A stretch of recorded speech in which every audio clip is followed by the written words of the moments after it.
يا بابا، يا ماما، أنا صغير بس سمعت حاجات مش المفروض أسمعها، وشفت حاجات مش المفروض أشوفها، وفهمت حاجات كان المفروض أعيش عمري كله من غير ما أفهمها.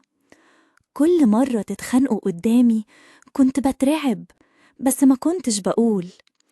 كل مرة تقولوا لبعض أسرار وتطلبوا مني ما تقولش لحد كنت بهز راسي، بس قلبي بيتقطع.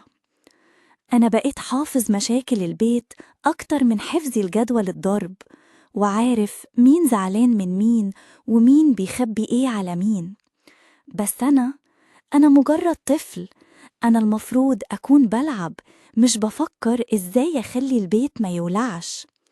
كل ما تتخانقوا تبصوا عليا وتقولوا بلاش تتكلم، ما تقولش لحد، خليك راجل، خلي بالك من إخواتك، ما تعيطش علشان ماما تعبانة. أنا بسمع الكلام، بس كل كلمة بتتخزن جوايا، كل مرة بسكت بوجع. أنا ما اتولدتش علشان أبقى ستر ولا شماعة ولا جدار تتحط عليه أسراركم. أنا مش كفاية شايل هم المدرسة والمذاكرة وإني أكون كويس ومحركوش تيجوا تحطوا فوق ده خناقات وسرية وخوف. أنا مش قادر، أنا مش باب كبير، أنا مش خزنة مقفولة، أنا قلب صغير. كل ما بتحطوا فيه أكتر بيضيق وبيضيق لحد ما يتكتم. أنا عايز أبقى حر، مش مضغوط، مش شايل.